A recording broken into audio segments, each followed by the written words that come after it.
My name is Rowan Hale, 34 years old. Stable looks good on paper. Systems analyst, decent money. A one-bedroom in Durham with a fig tree that refuses to die and a car I finished paying off 2 summers ago. No kids. Never married. No debt dragging at my ankles. If you squint, it reads like freedom. In my family, though, it reads like obligation, like a blank check waiting for the right sob story.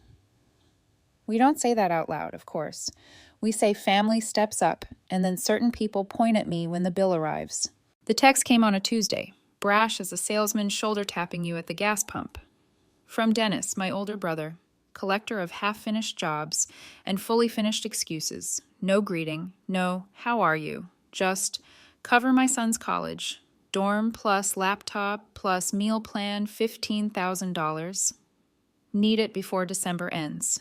I smiled at the math symbol, like the problem would solve itself if he dressed it up. I typed back, not happening, and waited for the storm that didn't arrive. Silence for 3 days is its own kind of weather. News travels stupidly fast in small ecosystems. A friend of mine, Jenna, works at the same gym my dad goes to. She texted me after a morning shift. Overheard your dad laughing with Dennis by the water fountain. Dennis said, "Don't worry, after Christmas dinner, she'll pay." Dad nodded like a foreman approving a delivery. That's her role. The words hung in my chest all afternoon, heavy as wet wool. My role. There it was, printed without ink. I was the family's walking wallet with a polite face. I didn't reply to anyone. I opened a different window instead, the one where decisions live. Credit card portal first. I removed Dennis as an authorized user with 2 clicks and a confirmation email that felt like a breath finally exhaled. Insurance next. The Camry he'd been driving under my policy, because rates are better with you, sis, vanished from my plan with a hold music crescendo and a scripted apology I didn't need. Grace period ends January 1st. The agent said brightly, as if she were inviting me to a party. I jotted the date in my notes. I don't keep a diary. I keep a ledger. Screenshots of transfers, rent I've floated, the AC unit I replaced at my parents' last summer, a tally of I owe you texts that never turned into repayment. I title the folder Justifications, not for a courtroom, for my future self, so I won't forget what actually happened when someone starts revising the scene. December spun toward its inevitable dinner, all pine candles and unearned cheer. I said yes to the invite, offered to bring dessert, bought a tin of buttery cookies from the nice shop downtown because the small things should still be good. The house smelled like garlic and old carpet. Dennis was unusually buoyant, tossing jokes like small change and clapping Caleb, his 18-year-old, on the shoulder as if he'd built the boy with his bare hands. Caleb hugged me at the door, his chin higher than the last time I saw him, eyes tired but still kind. He doesn't lean on me. He doesn't need to. That's probably why I like him. We gathered at the table. Mom poured discount wine into cloudy stemware and declared it festive. Dad raised his glass. To family. He added, after the pause he uses to turn a toast into a judgment, to generosity. Candles threw lazy light across the gravy boat. A cousin I barely tolerate angled her phone like she was framing a candid and not a receipt. Amanda, Dennis's wife, smoothed her daughter's hair and didn't meet my eyes. About Caleb, Dennis said, leaning back like a man about to receive a performance bonus he hadn't earned. His voice turned solemn on the name, as if the weight of fatherhood had suddenly found him at the head of the table. We just want what's best for him. So do I wanted to say, which is why I won't sponsor your refusal to grow up. I set my fork down and pulled an envelope from my bag. Heavy, cream, neat. He opened it quick, a magician who believes every hat contains a rabbit. His brows dipped. He unfolded the single sheet of paper and read, lips flattening. This year, I'm giving gifts only to those who don't expect them. I'm also reclaiming what's mine. The car, the card, the control. Merry Christmas. He laughed first, a bark with no humor. What the hell is this? Mom looked from him to me, her face arranged in a puzzle she had no intention of solving. Dad's jaw tightened, hand white around his glass. I stayed seated. Your access to my card ended last week, I said. Your insurance coverage ends in 6 days. Caleb can still go to college. You can figure it out like every other parent. The room changed shape. Sound sharpened. The squeal of a chair leg, the whisper of someone's sleeve. Dennis stood so fast his napkin fell like a surrender flag. "You've always done this," he snapped. "Held money over our heads like you're better than us." "I've always paid this bill you slid under the door," I said, still calm. "Those are different things." He looked to Dad, a flicker, the same tick he's had since we were kids, and he needed a backup chorus. Dad didn't speak. Mom did, her voice soft and lethal as a fillet knife. "Rowan," she said, scolding a child in a supermarket aisle, "don't make a scene." There's a strange peace that settles when you decide not to audition for a role you never accepted. I folded my hands in my lap. I missed scene. "I'm not making a scene, Mom. I'm changing a pattern." Across the table, Caleb watched me like the end of a movie he didn't want spoiled. His gaze slid to his father and back again. Something in it made my chest hurt. Glenn, our stepdad, cleared his throat with the theatricality of a man who has never read a room. "It's Christmas," he said, as if the calendar itself were a moral argument. "And I'm giving a gift," I said. "It just isn't the one you rehearsed." Amanda made a small sound that could have been shock or a laugh she didn't finish. A cousin's phone hovered again, then dropped. I saw the screen, the tiny red light, wondered absently which version of me would appear on her story before morning. Dad finally spoke, each word a nail. "After everything we've done for you," he said. I stared at the tablecloth, white with a faint gravy stain nobody had bothered to rinse, and thought about the gym fountain, the nod, that sentence. That's her role. I pressed my napkin flat with one finger, then set it on my plate. "Dinner was lovely," I said, and meant only the cookies. Outside, night pressed its nose to the windows. Inside, heat and disapproval gathered in corners. I didn't apologize. I didn't escalate. I stood, thanked my mother for cooking, kissed Caleb on the forehead because he didn't flinch when I reached for him, and left my envelope for Dennis like a mirror he could avoid looking in for a while. Back home, I put the uneaten cookies on my counter and opened the laptop that knows me better than most people. The credit card portal winked awake and showed me what I already knew. No authorized users. Insurance. Confirmed changes. A small green check sat next to every line that mattered to my sanity. I took a screenshot and slid it into justifications. Evidence of a boundary is still a boundary when you forget how to hold it. Sleep resisted, then arrived in a series of small defeats. I woke at 3 to the furnace clicking and the building sighing. On the ceiling, passing headlights carved bright shapes and moved on. I replayed the table, the toast, the envelope, the rage, the way Mom's silence felt like agreement and not neutrality, the way Dad's eyes had already moved to January. Somewhere between the replay and the next hour, I saw something I'd missed.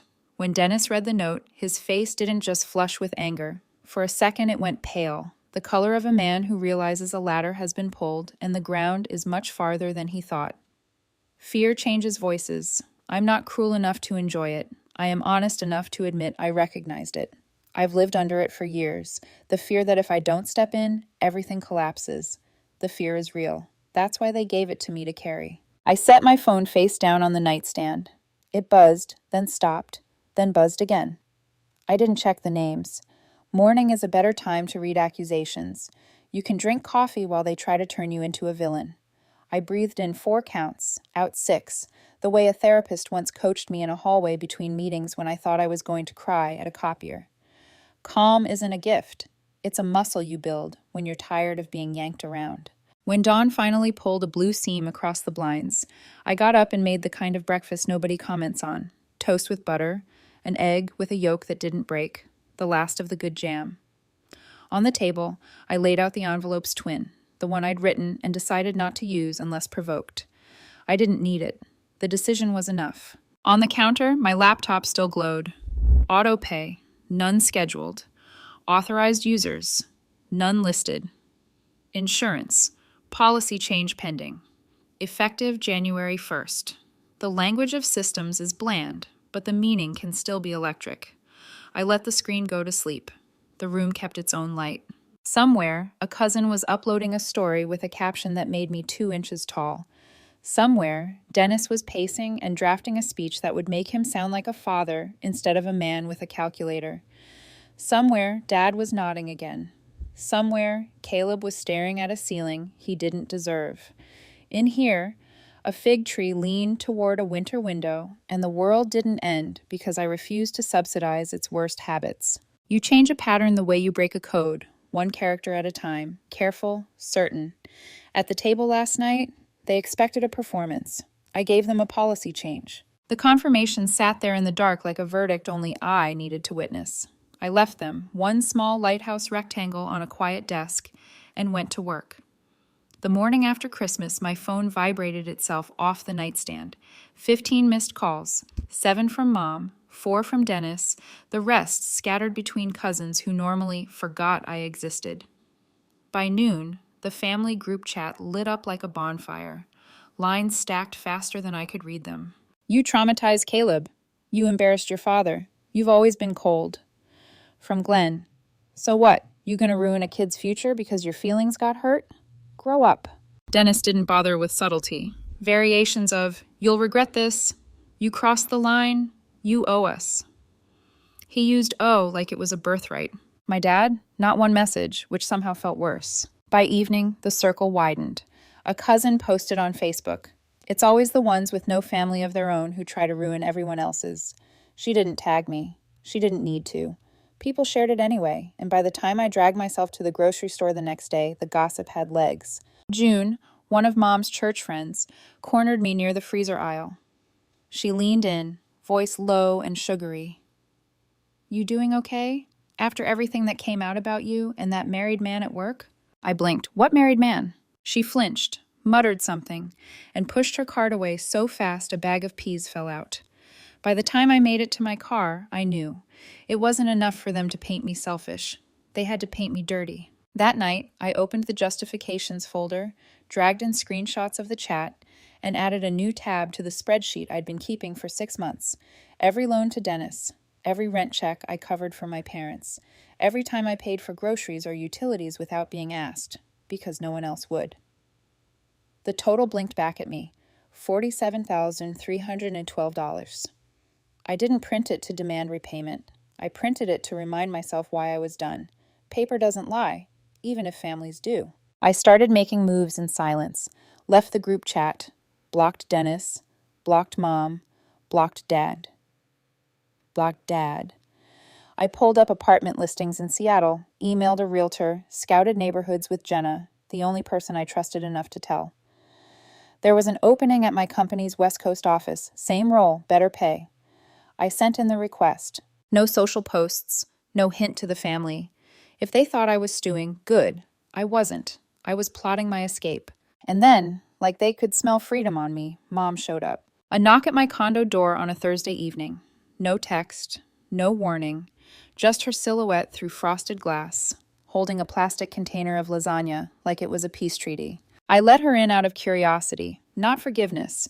She set the container on my coffee table and perched on the couch like she owned it. 10 minutes of small talk. Weather, church, how Caleb was struggling with all the drama. She smiled like she hadn't spent the past week watching them turn me into a public villain. Then she dropped it. We know you're moving. I didn't flinch, just waited.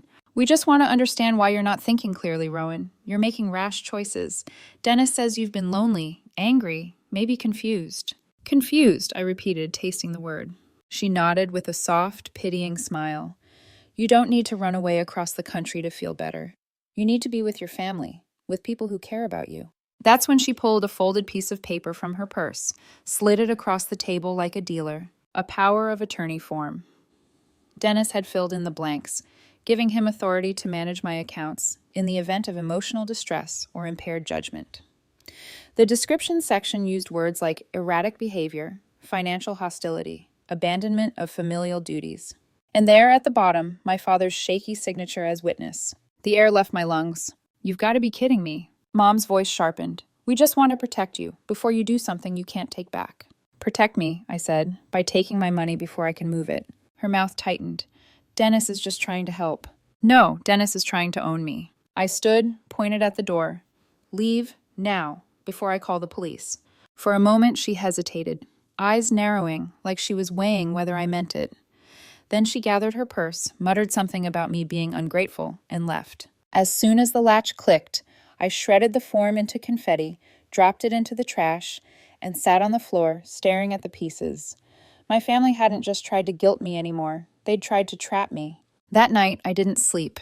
Every creak in the building felt like footsteps outside my door. So I accelerated everything. The next morning, I confirmed the transfer with HR, booked a one-way ticket, paid 3 months up front to break my lease, hired movers, scheduled my car for shipment instead of driving it cross-country. I even adjusted my flight to leave 3 days earlier than anyone could guess. But paranoia doesn't ask for permission. That Friday, a sedan I didn't recognize parked across from my condo, stayed an hour, left. Saturday, another car, different plates, same model. Then, 2 days before my movers were scheduled, someone tried to get into my building using my name. The front desk stopped him. He claimed he was my brother. Dennis. I filed a restraining order the next morning.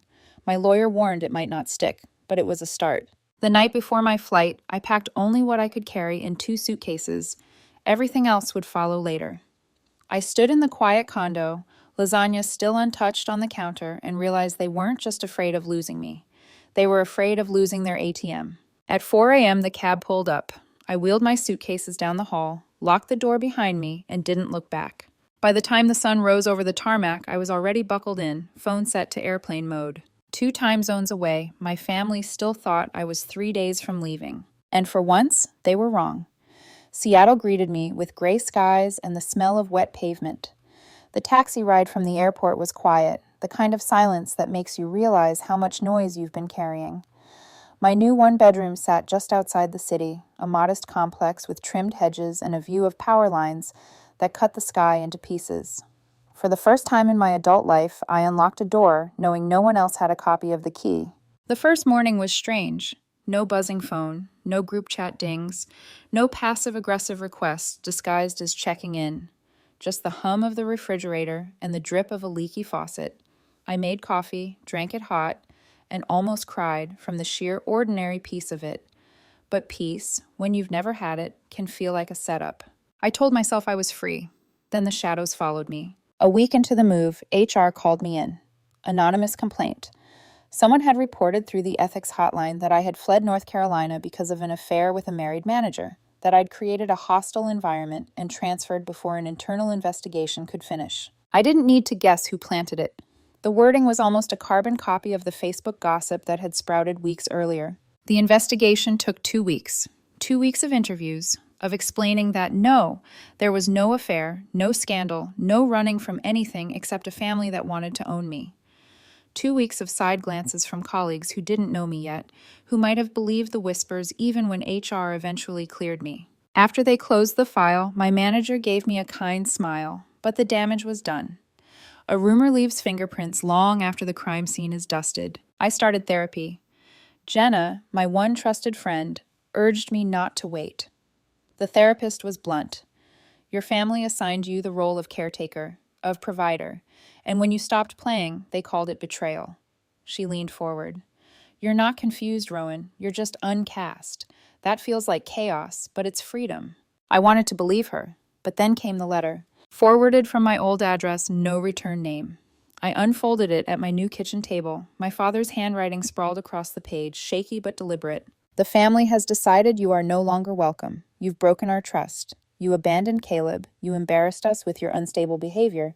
Do not return. You are no longer one of us. I read it once, twice, until the words blurred. My father, who nodded while Dennis called me a roll, who signed that power of attorney form, like it was a birthday card, had written me off like a subscription he was tired of paying for. Oddly, it snapped something in me. The fear that had chased me across states fell quiet. If they could exile me so easily, then maybe I had been free all along. I started hiking on weekends, alone at first. Trails damp with pine needles, gulls crying overhead, the city skyline peeking through evergreens. Each step felt like proof I could carry my own weight without dragging theirs. I joined coworkers for dinner, laughed at jokes without scanning the bill, let silence at night feel like peace instead of punishment. 6 months passed in inches. Then, one evening, my phone lit up with a name I hadn't seen since Christmas. Caleb. The message was short. They want to see you, just for a few days. They said they're sorry. I stared at it until the screen dimmed. I typed back, "Is this you, or are they telling you to say that?" His reply came almost instantly. "It's me." They asked, but I wouldn't send it if I didn't mean it. I know you don't believe them, but maybe you should come. If not for them, then to say what you need to say. For 2 weeks, I let the message sit like a stone in my pocket. I told myself it was a trick, another ploy. But Caleb had always been different. He was a kid born into a script he didn't write. Eventually, I booked a flight. 3 days. Hotel downtown. No fanfare. Not for them. For him. We met at a coffee shop the morning after I landed. He looked older, tired, his shoulders carrying weight no 18-year-old should. We talked about college applications, about how he felt stuck between loyalty and truth, about how sometimes he missed the family he thought he had. He didn't push me to see the others, but when I asked what made them change their minds, he hesitated. They didn't, he admitted. They just want the money back. But I think you should still come. Say what you really want to say. That was the most honest answer I could have hoped for. The next day, I drove to my parents' house. The siding looked more brittle, the yard patchy, where Dad used to boast about his lawn. I didn't knock. I walked in like I had as a kid, back when I still thought I belonged. They were waiting. Dad, Mom, Dennis, even Amanda. Caleb leaned against the hallway wall, arms crossed, watching. No one spoke for a long moment. Then Dennis stood, folder in hand, like he was chairing a meeting. "Thanks for coming," he said. Dad cleared his throat. "We've had time to reflect. Things got out of hand." Mom added quickly, "Families fight, but we can fix this." I looked at Caleb. His face told me nothing. Dennis slid the folder across the table. I opened it. The title at the top read, Voluntary Family Contribution Agreement. Inside, a breakdown of specific amounts, annual contributions to Caleb's education, to family emergencies, to household support. A minimum of $22,000 per year. I looked at each of them in turn. Their faces were steady. They thought this was reconciliation. I closed the folder, slid it back, and asked only one question. "Caleb, did you know about this?" He shook his head. "I swear I didn't." I stood, smoothed my jacket, and walked out without another word. Behind me, the silence finally cracked. Dennis sputtering, Mom calling my name, Dad muttering something about respect. But I was already in the car, already heading back to the hotel, already booking an earlier flight on my phone. That night, before sleep, my phone buzzed one more time, a text from Dennis. "Nice seeing you. Don't worry, I'll tell everyone what really happened between you and that VP in Seattle. Bet they'd love to hear it." I blocked him. I didn't cry on the plane the next morning. I didn't feel anything until I landed, until I opened my laptop, until I uploaded every piece of evidence I'd been saving for months. The power of attorney, the smear complaints, my father's exile letter, and now, the contribution contract. I typed one sentence to my lawyer. I want nothing tying me to them ever again. The reply from my lawyer came back in less than an hour. Understood. Proceeding with comprehensive protections and notices. The words looked sterile on the screen, but they landed like a gavel. I closed the laptop and let the silence of my Seattle apartment seep into me. For once, silence wasn't punishment. It was protection. I spent the next week gathering every scrap of evidence I'd saved. Screenshots of texts, the fake power of attorney Dennis tried to slip through Mom, the anonymous HR complaint that nearly sank me at work, the letter where Dad disowned me. And now the glossy folder of their so-called voluntary family contribution agreement. Each one, a stone in the wall I was building between myself and them. Jenna came by that weekend with takeout and 2 bottles of wine. She sat on my couch while I spread the papers across the coffee table. "It's like they were building a case," she muttered, flipping through the stack. "They were," I said, "against me. Against my right to not bankroll their lives." She studied me for a long moment. "So now you're building your own." Exactly. It wasn't vengeance. It wasn't even justice. It was insurance. Proof for the day I might start doubting my own memory, when their voices in my head would tell me I was exaggerating. Paper doesn't gaslight you. Work helped me steady myself. The HR complaint had fizzled out, but I doubled down anyway. Projects finished early. Clients happy. By March, my manager called me into his office. "Promotion," he said simply, sliding a folder across his desk. New responsibilities, higher pay, a team of my own. I signed the papers with hands that didn't shake. The irony hit me later that night. While my family had been plotting how to siphon money from me, the company I'd moved across the country for was handing me more, not because I was blood, not because I owed them, but because I'd earned it. I started dating, cautiously. A man named Eli, quiet, kind, with a way of listening that didn't feel like surveillance. I told him the whole story early: Christmas, the contract, the smear campaigns. I braced for the look, the pity, or disbelief. He just nodded and said, "That sounds exhausting. No wonder you left." And then he asked if I wanted to split dessert. That was it. No judgment, just a fork. For the first time, intimacy didn't feel like a negotiation. But even as life began to take shape, the echoes lingered. Some nights, I'd wake to the phantom buzz of my phone, expecting another barrage of threats. Some mornings, I'd scroll too far and see an old cousin's post about loyalty and feel my throat close. Trauma doesn't vanish. It dulls, like a bruise you stop pressing. So I turned discipline into armor. Weekly therapy. Evening walks by the sound, the skyline fractured in water. I bought a small safe, locked the evidence folder inside. A ritual, paper stacked neatly, sealed, shut away. Not forgotten, just contained. 6 months later, Dennis broke the silence with one last attempt, an email, short, smug. "Hope you're enjoying Seattle. Guess what?